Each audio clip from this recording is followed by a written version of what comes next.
Pare il Girolum della Crigna, o semplicemente il Girolum, o un Girolum. Cosa vuol dire teme paret e il Girolum della Crigna? In che il 30 di settembre, che è San Girolum, cioè San Gerolamo o Girolamo, vediamo che, come capita in altri casi, avevamo visto il caso di Matteo, quando era San Matteo, che in milanese spesso su nomi propri di persona abbastanza diffusi poi ci ricama sopra o delle battute oppure li collega a qualche fatto particolare. Certo, attualmente il nome Gerolamo o Girolamo è meno diffuso di un tempo. Non ho presente, diciamo, persone a me vicine che abbiano chiamato recentemente un bambino Gerolamo, eppure è un nome così bello, anche perché è tradizionale anche nella tradizione cristiana, è molto importante. San Girolamo è colui che tradusse la Bibbia dall'ebraico e dal greco in latino, quindi oggi San Girolamo è persona importante.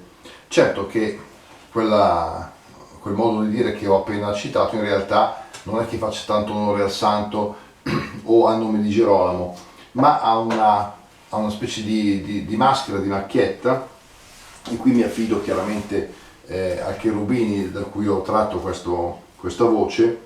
Dice che Girolum della Crigna è il nome di quella maschera teatrale che rappresenta un omiciatto buffonesco, il quale parla il dialetto piemontese e nelle commedie fa quelle stesse parti che con altri dialetti italiani fanno l'Arlecchino, il Meneghino e simili altre maschere.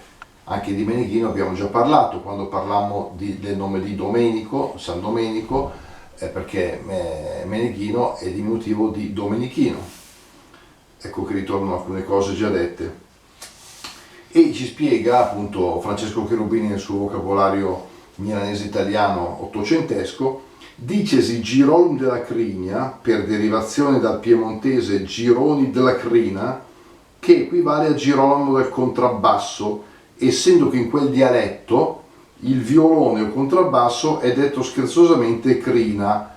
In quel dialetto significherebbe scrofa, ci spiega, perché in certo modo ne imita il grugnire, ed è strumento che fra i suonatori venali spesso tocca in sorte a degli omiciattoli, dice lui il Cherubini, i quali però sono esperti, diciamo, in quest'arte, nella loro parte, e questa specie di maschera indossa giubbone e calzoni di color tanè, calze rosse e cappello a tre acque, ed ha un codino arricciato e fasciato di rosso. Da questa descrizione mi sembra un po' anche il Gianduia, no? La maschera, anche questa è la maschera torinese abbastanza tipica, con questi vestiti. Chiaramente sono vestiti che richiamano un po' le fogge settecentesche, ottocentesche, se Cherubini scrive in quell'epoca.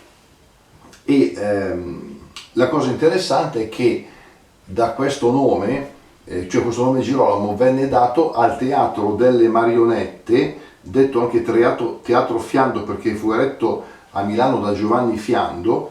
Era detto teatro di Girolamo, che poi è diventato il teatro Gerolamo esistente ancora adesso, per cui vediamo che un personaggio appunto delle marionette potrebbe essere anche della commedia dell'arte. In realtà qui si parla di marionette, comunque è una maschera, è un personaggio buffo, ha mantenuto comunque nella città di Milano ancora un significato, per cui ripetiamo, anche se San Girolamo è stato un personaggio di assoluto livello culturale, spirituale, eccetera, diciamo che fanno il Girolum a volte può essere anche così un modo scherzoso per dire a qualcuno non fare il buffone, però tutto sommato è un modo di dire benevolo, assolutamente non negativo, ma diciamo simpatico.